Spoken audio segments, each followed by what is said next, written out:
later on, the impression people have of Thai politics is one that's conflict and violence.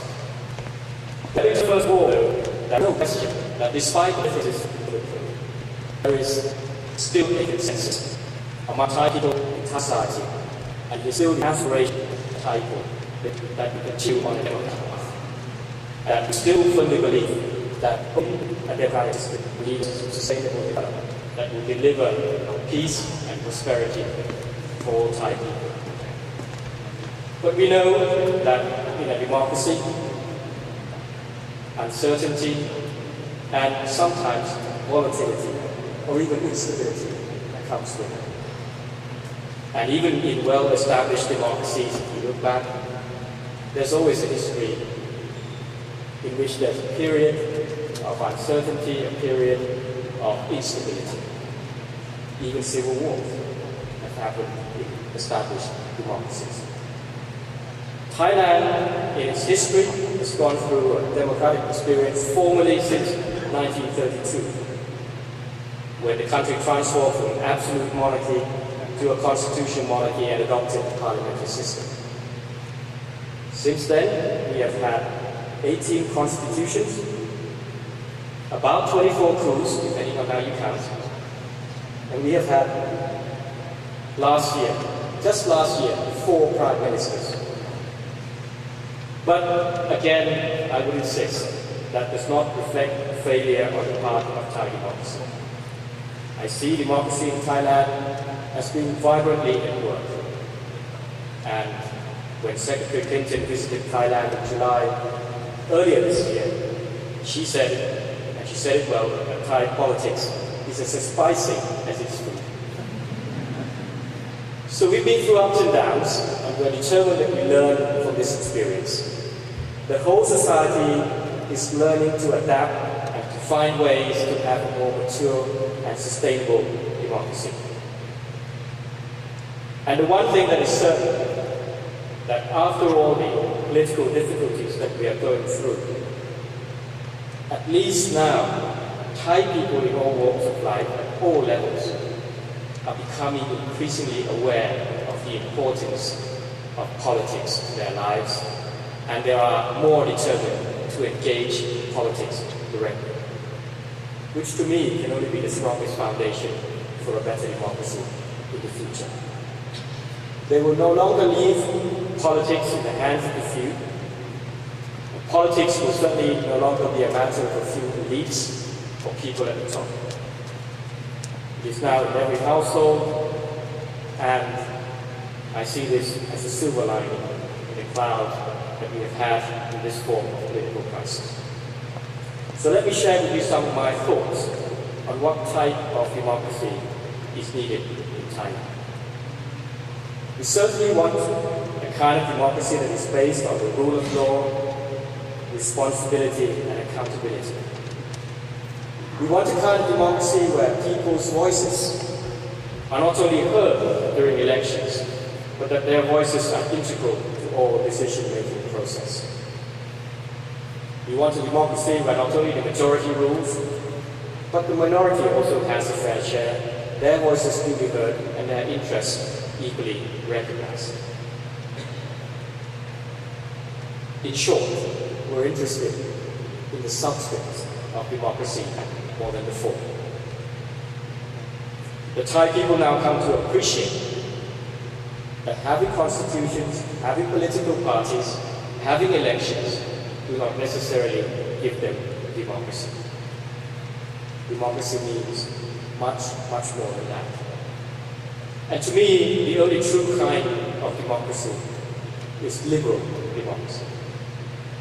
And in a world where there is increased integration, openness, competition, and where more market forces will inevitably continue to dominate, liberal democracy appears to be the only kind of governance that is well suited to the changing economic and other environment at the global level. A month ago, I had the honor of speaking after the lecture given by Professor Stiglitz in Bangkok. Professor Stiglitz is now very well known and well liked by the people of Thailand. And I took an opportunity then to share my thoughts on how to make a progressive Thailand. I laid down some basic principles on how to bring the country to the next level. There are vital factors to making a new democratic society, and these principles can very well apply to many other countries aspiring for democracy. So let me go through some of these. First, our new democratic society must be responsive to people's needs, putting people first.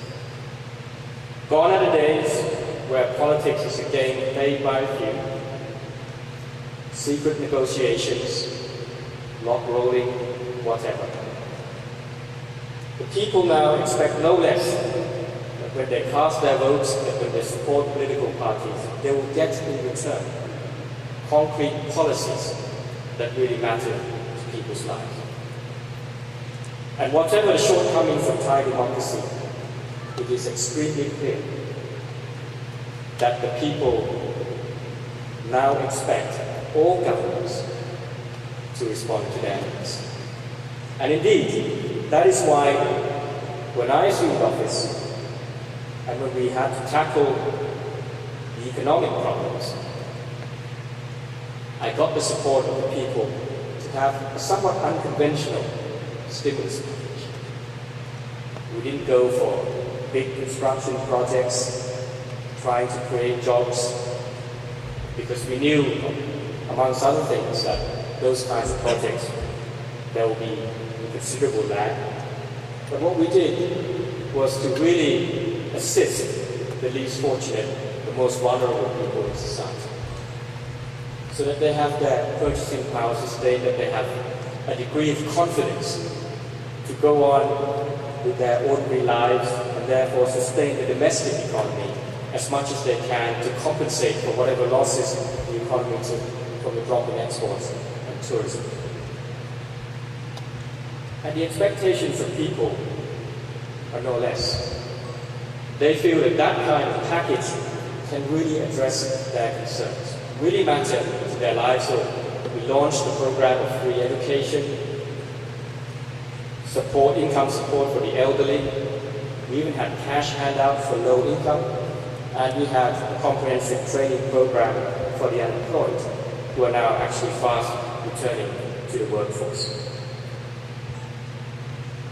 And I think by doing that, we have demonstrated that a democratic government needs to respond to what really matters to people's lives.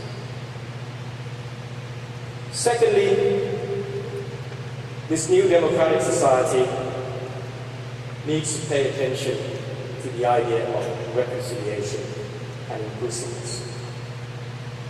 Yes, I inherited a very divisive political scenario, a divisive society, one even argue. But my determination was to reach out, to prove that a democratic government goes beyond thinking about its own power base of its own supporters. That once elected, we have to work for everybody, irrespective of where they live, irrespective of which party they support.